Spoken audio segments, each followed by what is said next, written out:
नमस्कार दोस्तों, मैं सुभाष शर्मा चंडीगढ़ से लाल किताब के ज्ञान में आपका स्वागत करता हूं। दोस्तों, जैसा कि हम जानते हैं शास्त्रों में या फिर हमारे पूर्वजों द्वारा हमेशा यही कहा गया था कि हमें गाय की सेवा करनी है। गाय की सेवा एक परम धर्म और परम जिसे हम कहते हैं बहुत बड़ा उपाय है। पर आज के इस युग में हम गाय की सेवा नहीं कर पाते हैं। बहुत से कारण होते हैं। कई बार गौ की देखिए आजकल में गौशाला बनाने के लिए क्यों ज़रूरतें पड़ी, क्योंकि रास्ते में गौ मारी मारी फिरती थी। आजकल लोग जैसे हम कहते हैं ये शहरीकरण हो गया है। पहले हर एक के घर में गाय भैंसें ये सब हुआ करती थी। आजकल के टाइम में इस मॉडर्न युग में हम जानवरों की तरफ अपने जो है रुख को हटाकर अपने हैं मॉडर्नाइजेशन को ज़्यादा ही हम प्रेफरेंस या फिर तवज्जो दे रहे हैं, जिसके कारण जो जानवर हुए थे गाय भैंस बकरी भेड़ ये सब लोग जो पाला करते थे आज के टाइम में सिर्फ गांव तक ही सीमित रह गए हैं।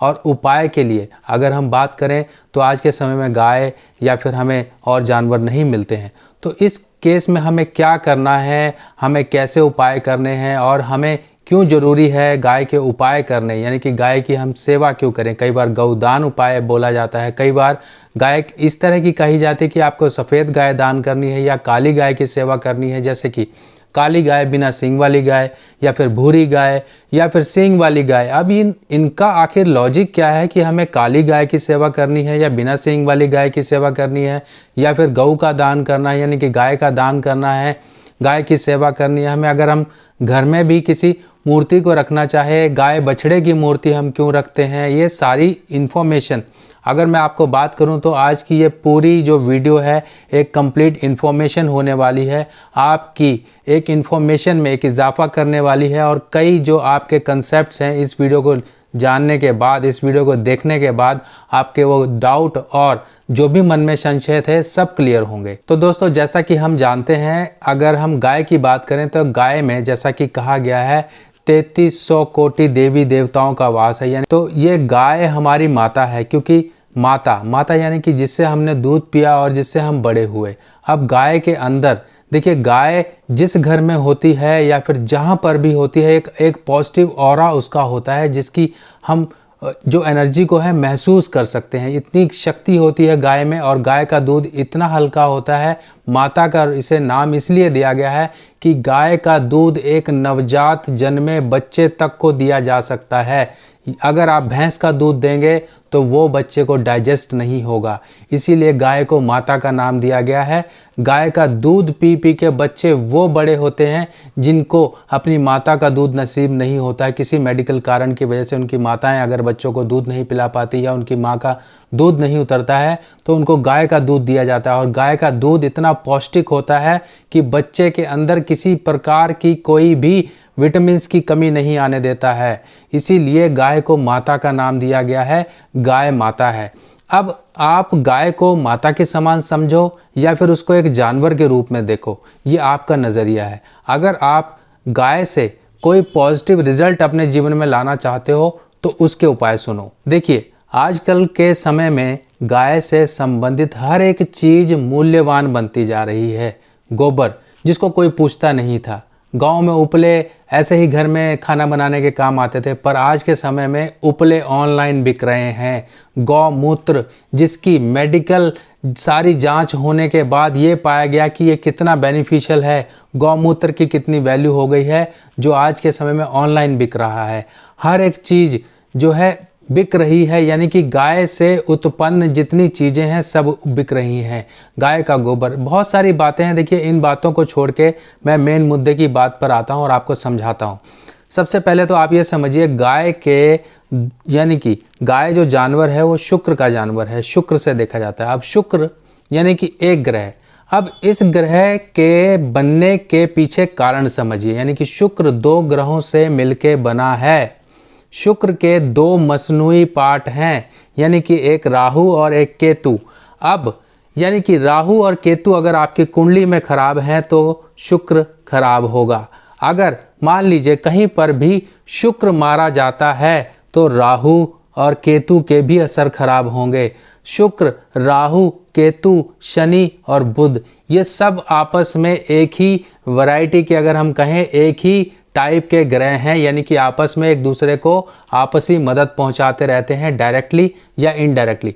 अगर आज के समय में हम देखें तो इंसान किस चीज़ को लेकर ज़्यादा परेशान है वो समझिए। सबसे पहला फैक्टर धन माया यानी कि शुक्र, दूसरा फैक्टर उसकी मैरिड लाइफ, ठीक है, मैरिड लाइफ यानी कि जो उसका स्पाउस है वो शुक्र है, और तीसरा फैक्टर इंटरनल हैप्पीनेस या फिर वर्ल्डली प्लेजर्स, जो आपकी सुख सुविधाएं हैं उनसे आपको कितना सुख मिल रहा है, क्या आप गधे की तरह मेहनत किए जा रहे हो और आपको कोई भी उसका सुख प्राप्त नहीं हो रहा है, तो समझ लीजिए शुक्र खराब है।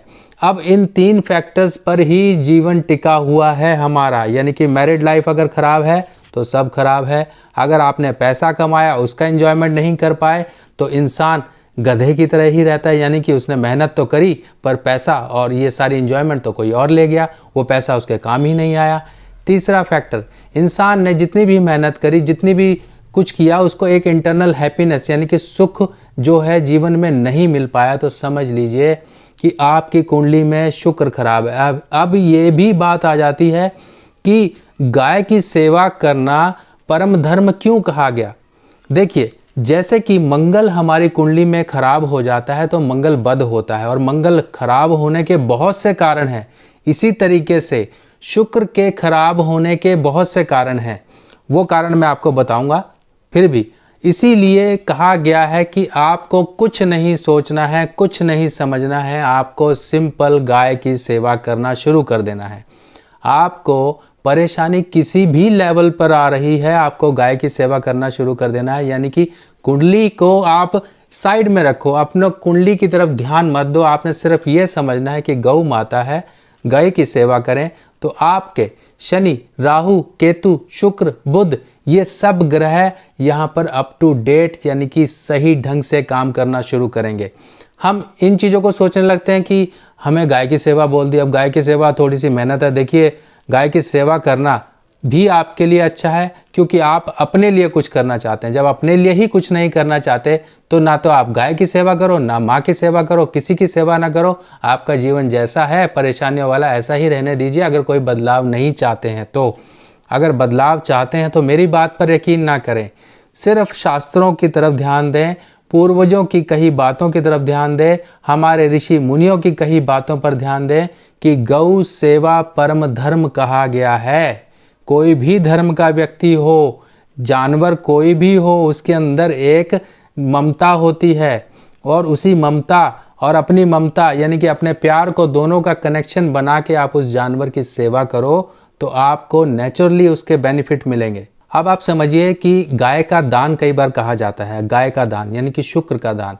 अब कपिला गाय के बारे में मैं आपको अभी समझा दूं, नहीं तो फिर आगे थोड़ी कन्फ्यूजन होगी। कपिला गाय वो गाय होती है जिसका दूध इतना निकलता है कि पूरे परिवार को उससे, जैसे कहते हैं कि घर में दूध, दही, घी, मक्खन जिसके घर में होता रहे, समझो वो घर पूरा संपन्न है।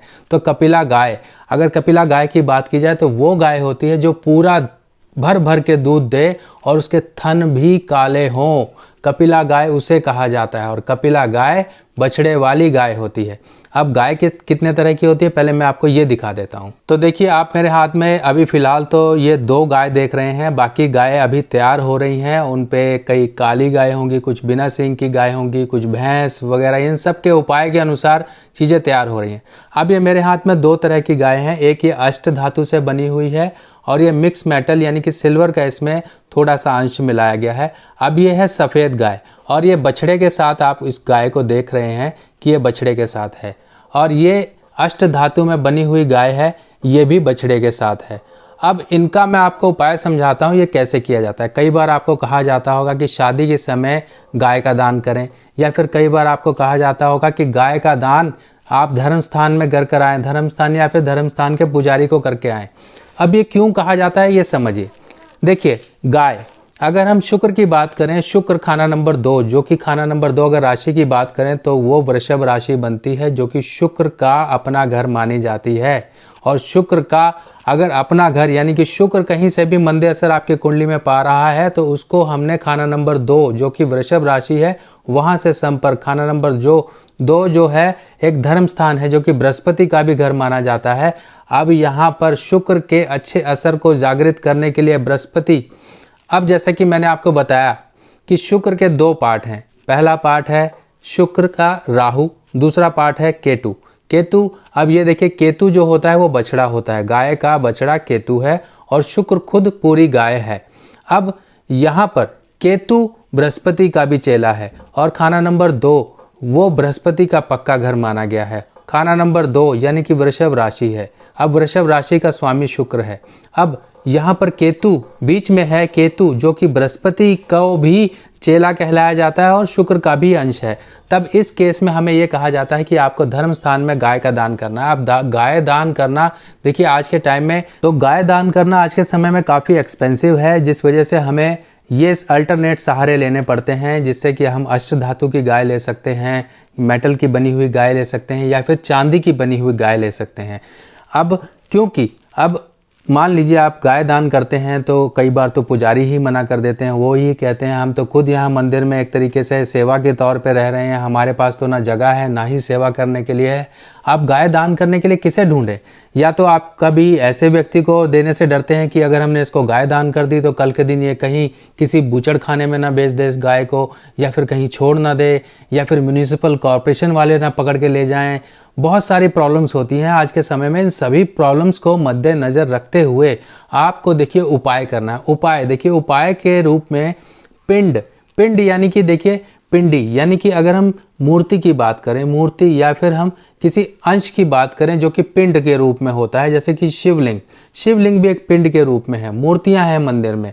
या फिर हम जो भी पूजा करते हैं, जैसे आप एक पार्थिव शिवलिंग बनाते हैं तो शिवलिंग, ये सब पिंडी के रूप हैं। पिंडी यानी कि किसी भी आकार में हो सकती है, आपका शरीर भी एक तरह से पिंड है।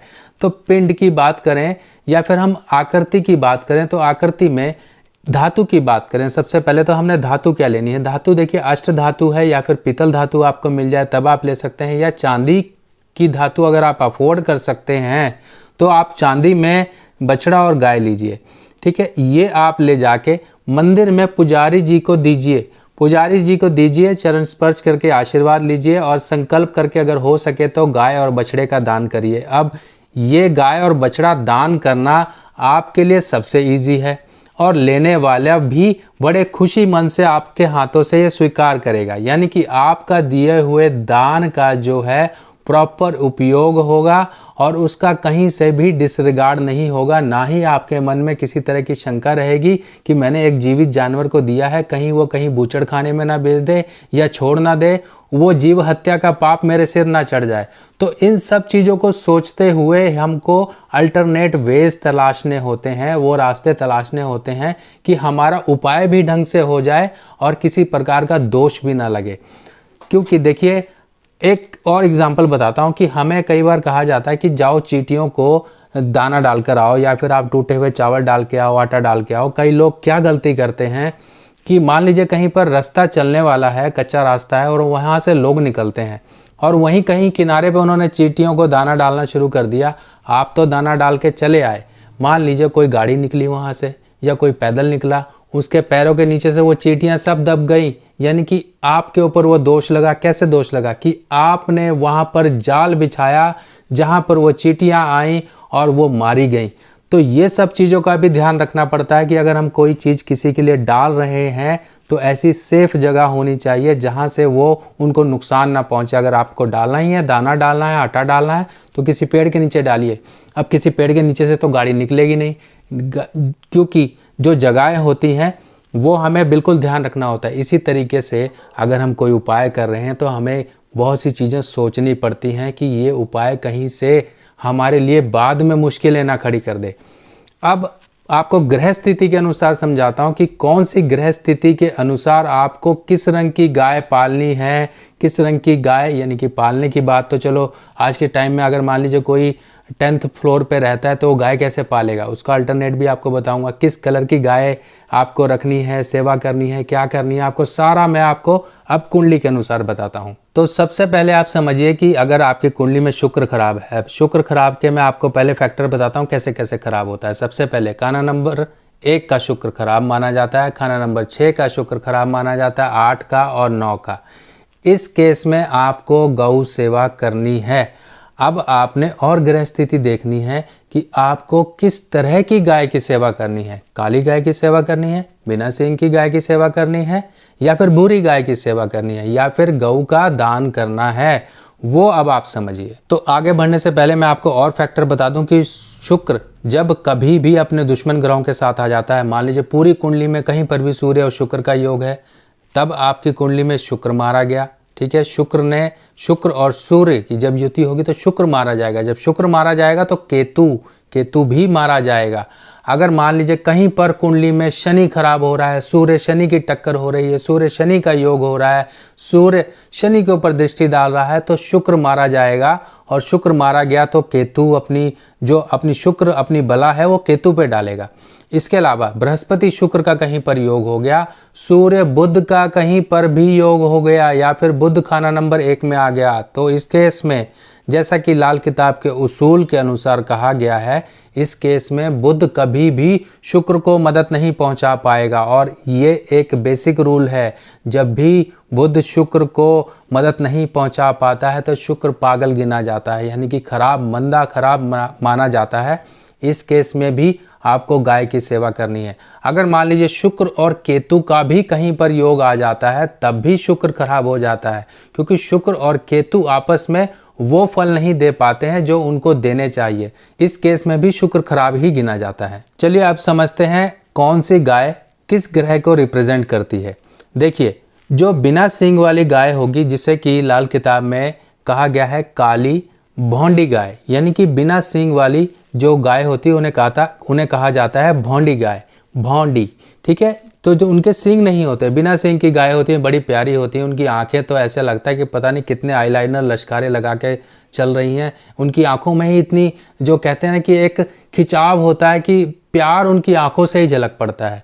तो वो गाय तो देखिए, कोई भी अगर आप वाइट वाली गाय देखेंगे तो उनको ऐसा लगता है कि आईलाइनर लगा रखा है। इतनी सुंदर आंखें होती हैं उनकी, क्या बताया जाए। मतलब आप देखें तो देखते रह जाएं। और गाय के बछड़े की तो बात ही कुछ और। अगर गाय का बछड़ा मिल जाए बिल्कुल नया जन्मा, तो आपको बिल्कुल उसे छोड़ने का मन नहीं करेगा। मेरे पास भी ऐसे, जहाँ मैं रहता था उस समय, पहले हम जिस एरिया में रहते थे वहाँ पर पहले काफ़ी खेत हुआ करते थे, तो लोगों के पास जानवर हुआ करते थे। हम बचपन में बहुत खेले गाय बछड़ों के साथ, बकरियों के साथ। आजकल के लोगों को शायद वो मौके ना मिल पाते हों, पर मैं तो अपने आप को काफ़ी खुश नसीब मानता हूँ कि मैं जानवरों के साथ भी खेला हूँ, उनकी सेवा भी करी है, गोबर भी उठाया है, सब कुछ किया है। यानी कि आज के समय में अगर किसी के हाथ में गोबर दे दिया जाए तो वो छी करता ही हो सकता है, उल्टियाँ करता रहे, हो सकता है 10 दिन रोटी ना खाए। तो गोबर, ये एक खुशबू आती है घर में। मतलब आप पहले अगर कहीं पर भी गांव में चले जाएं तो वहाँ पर आपको एक सौंधी सी खुशबू आती है। अगर गोबर के उपलों की आप रोटी खाते थे तो उसमें भी शरीर को लगती थी वो रोटी। आजकल के समय में क्या लगता है, ना तो रोटी बनाने वाली खुश होकर बनाती है, ना रोटी खाने वाला खुश होकर खाता है, तो शरीर में लगेगा क्या। तो गाय का रंग काला है तो वो शनि को रिप्रेजेंट करेगी। और अगर गाय का रंग भूरा है यानी कि बादामी रंग का है तो वो सूर्य को रिप्रेजेंट करेगी। काली भौंडी गाय जो होगी वो भी सूर्य को रिप्रेजेंट करेगी, यानी कि भौंडी बिना सिंग की जो गाय होगी वो सूर्य को रिप्रेजेंट करेगी। पर उसमें जो कलर आएगा भूरा या बादामी, वो सूर्य को रिप्रेजेंट करेगा। भूरा रंग जो होता है एक अशुभ सूर्य को रिप्रेजेंट करता है, यानी कि हमें जो भी अशुभ सूर्य के उपाय करने होते हैं वो भूरी चींटियों के द्वारा करे जाते हैं, भूरे रंग के जानवर से किए जाते हैं, भालू से भी उपाय किए जाते हैं, नेवले से भी उपाय किए जाते हैं। वो सब आगे आने वाले चर्चा मैं आपको करूंगा, क्योंकि अभी जो सीरीज़ चल रही है वो जानवरों के ऊपर चल रही है, फिर रिश्तेदारों के ऊपर चलेगी। और अभी काफ़ी समय से कुछ लोग वो औरत की मूर्ति के बारे में पूछ रहे हैं कि औरत की मूर्ति के बारे में बताइए, औरत घर में रखने का क्या उपाय है, ये भी मैं आपको बताऊंगा। इसकी सारी चर्चा मैं कमेंट में इसलिए नहीं बता पाता हूँ क्योंकि वो एक पूरी डिटेल इन्फॉर्मेशन होती है। अगर मैं छोटा सा एक आपको रिप्लाई कर दूं कि हाँ इसलिए रखते हैं, तो वो चीज़ ना ही जस्टिफाइड है, ना ही वो प्रॉपर इन्फॉर्मेशन है। तो प्रॉपर इन्फॉर्मेशन तभी होती है जब उसके बारे में पूरे तथ्यों के साथ आपके सामने मैं हाजिर हूँ और उसके बारे में आपको बताऊँ। तो जब भी हमें गाय का रंग देखना है, देखिए गाय अगर शुक्र है तो काला रंग जो है वो शनि है। अगर हमने गाय शुक्र मानी, काला रंग शनि माना, तो यहाँ पर शुक्र को मदद देने के लिए हमने शनि का प्रयोग किया जो कि काला रंग है। अब कई बार हम समझते हैं शनि का जानवर क्या है, तो शनि का जानवर मैं आपको बता दूं, शनि का जानवर है भैंस या भैंसा।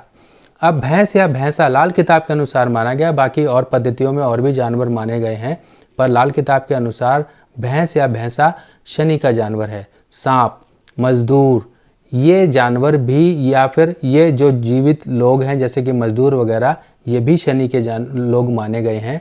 तो इनसे भी उपाय होता है। अभी मैं आपको बताऊंगा भैंस वगैरह ये सब रखने का कैसे उपाय होता है और ये सब चीज़ें, आप बहुत सारी बातें हैं, अभी थोड़ा बने रहिए साथ में। तो अब समझो, सबसे पहले काली और बिना सींग वाली गाय का उपाय। जब भी कुंडली में सूर्य खाना नंबर 7 में हो या खाना नंबर 8 में हो, तब इस केस में काली और बिना सींग वाली गाय को आपने चारा, सेवा इत्यादि करते रहें। अब या तो आपके एरिया में ऐसी गाय वगैरह ना मिले तो उसका तरीका ये है, आप अभी कुछ दिनों बाद मिल जाएंगे वो गाय, अगर आपके एरिया में मिल जाती हैं इस तरह की गाय कोई बिना सींग वाली हो, तो जैसे ये मेरे हाथ में है बिना सींग वाली गाय है, तो ऐसी गाय को लेके आप ब्लैक पेंट करके, पूरा गाय और बछड़े दोनों को ही ब्लैक पेंट करके आप अपने घर में रखिए, पूजा स्थान में रखिए, जोत बत्ती दिखा के आप उनको पूजते रहिए। यानी कि गौ पूजन भी आपके लिए बहुत अच्छे रिजल्ट देगा।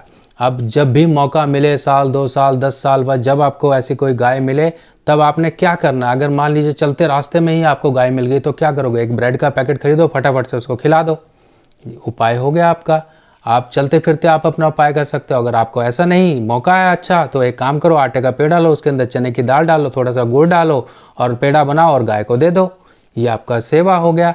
यानी कि आपको जब भी मौका मिला आप ये करते रहो, कुछ भी करते रहो, उनको खिलाते रहो, चाहे चारा देते रहो, चाहे उनकी पूजा करते रहो, ये उपाय के तौर पर ही गिना जाएगा। तो खाना नंबर 8 के लिए भी काली गाय की सेवा कही गई है। और एक उपाय और है सूर्य का, वो भी समझ लीजिए कि आपको मीठा खाकर कुछ पानी पीकर ही अपने काम पर निकलना है, जो कि आपके कुछ अच्छे काम होते हैं, कुछ इंपॉर्टेंट काम होते हैं। अगर उसके लिए आप ये उपाय करते हो और आपने काली गाय भी रखी हुई है और साथ में आप काली गाय के चरण छू के अपने काम पर निकलते हो, तो 100% आपके काम बनेंगे। और अगर आपकी कुंडली में खाना नंबर 1 में कहीं पर गुरु है, तब भी इस केस में काली भोंडी गाय की सेवा बोला गया है। अब कई बार ऐसा होता है काली गाय तो मिल जाती है पर सींग वाली मिलती है, और सींग वाली मिल गई तो आप क्या करें, कोई टेंशन नहीं है। काली गाय अगर सींग वाली भी आपको मिल रही है, जो मिल रहा है आपको उसकी ही सेवा करें। जरूरी नहीं कि आप उसकी सेवा भी छोड़ दें जो सींग वाली है। चलिए अब बुध की बात कर लेते हैं। अगर बुध खाना नंबर 7 में है या बुध खाना नंबर 10 में है, खाना नंबर 7 के लिए काली गाय की सेवा बोला गया है और खाना नंबर 10 के लिए नॉर्मल किसी भी गाय की सेवा आप कर सकते हैं। अगर काली गाय की सेवा करेंगे तब भी आपके लिए बेस्ट है, शनि का एक सपोर्ट मिल जाता है बुध को। चलिए अब शुक्र के अनुसार समझ लेते हैं। शुक्र अगर आपकी कुंडली में 1 से लेके 12 भाव, अब देखिए 1 से लेके 12 भाव में कुछ एक भाव छूटेंगे, क्योंकि जरूरी नहीं कि आपको हर एक भाव के अनुसार ही गाय की सेवा करनी है, पर कुछ एक भाव छूटेंगे और कुछ एक भाव में गाय की जो कलर हैं, सींग वगैरह हैं, वो बदल जाएंगे। वो आप समझते हैं। सबसे पहले क्या है, खाना नंबर 1, खाना नंबर 1 में जब भी शुक्र होगा तो आपको गाय का दान करना है। जहाँ पर मैंने गाय की सेवा आपको बोल दिया है, वहाँ पर आपको गाय का दान भी अच्छा रहेगा। खाना नंबर 1 का शुक्र खराब होता है, मंदा होता है, इस केस में ये नीच सूर्य कहलाया जाता है। और जब भी खाना नंबर 1 में सूर्य आता है, तब इस केस में शुक्र नीच हो जाता है।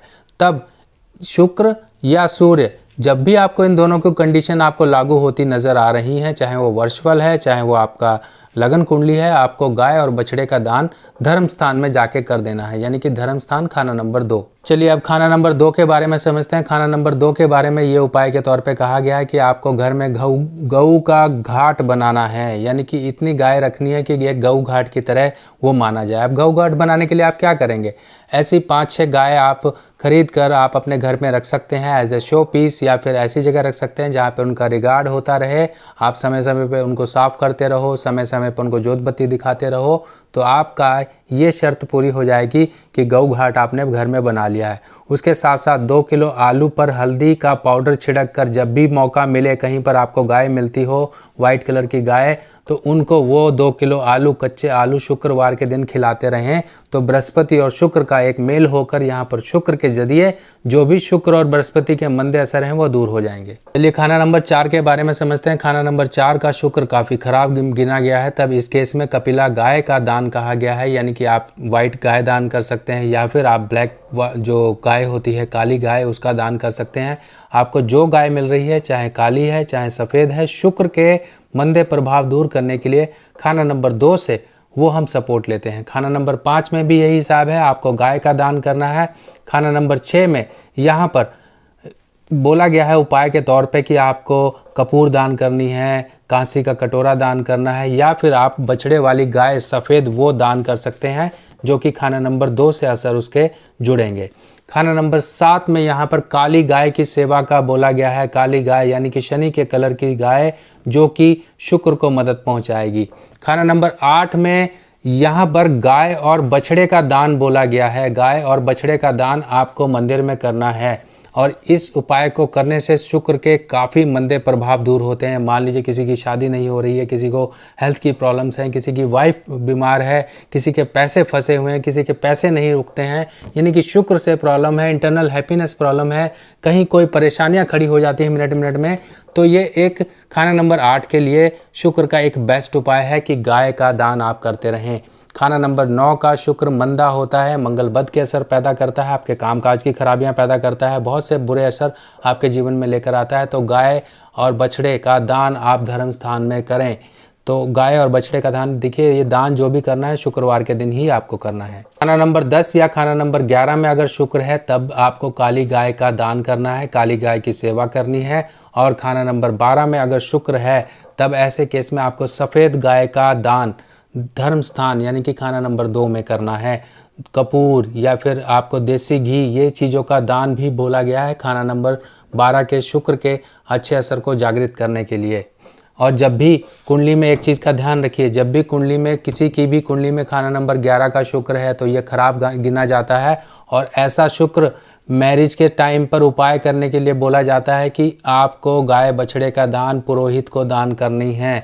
और ये ज़रूरी है कि जब आपकी शादी हो रही हो तो उस समय ज़रूर गाय बछड़े का दान कर दें। चलिए अब काली गाय या भैंस की बात करते हैं। अब खाना नंबर 1 में अगर किसी के शनि हो तो आपको भैंस पालनी है। अब भैंस कैसे पालोगे? भैंस नहीं पाल सकते तो आप नॉर्मली ऐसी पीतल की जो भैंस बनी मिलती हैं मार्केट में, अगर आपको मिल जाए तो बहुत बढ़िया, पेंट की हुई या फिर पाउडर कोटिंग की हुई ब्लैक कलर की आपको मिल जाती हैं। और खाना नंबर 7 में या खाना नंबर 9 में अगर किसी के शनि है तब भी आपको इस केस में गाय पालना है, या फिर गाय की सेवा आपके लिए सबसे ज़रूरी है। अब चलिए बात करते हैं कि आप समझ रहे होंगे कि ये भालू या नेवले का उपाय क्या है। देखिए भालू या नेवले का उपाय ये है कि अगर मान लीजिए आपकी कुंडली में कहीं पर भी सूर्य अगर खाना नंबर 9 का है तो भूरे भालू को गुड़ और चना देने का उपाय कहा गया है। अगर सूर्य खाना नंबर 10 का है तब इस केस में नेवला पालने का या फिर नेवले का स्टैच्यू या मूर्ति रखने का घर में उपाय कहा गया है, ताकि एक अशुभ सूर्य के उपाय हो सकें, सूर्य आपके जीवन में अच्छे रिजल्ट देता रहे। बाकी और जानवरों संबंधित मैं आने वाली वीडियो में आपके लिए सारी इन्फॉर्मेशन लेकर आऊँगा। आपके लिए गाय की जो इन्फॉर्मेशन ज़रूरी थी और गाय से लेकर चीज़ें जो आपको बतानी चाहिए थी वो आज मैं आपको बता चुका हूँ, और ये आपको ज़रूरी है कि आप अपने जीवन में अपनाइए और शुक्र के मंदे प्रभावों से आप अपने बचाव करते रहिए। चलिए दोस्तों, फिर तब तक के लिए आज्ञा दीजिए, मिलते हैं नई वीडियो में। नमस्कार।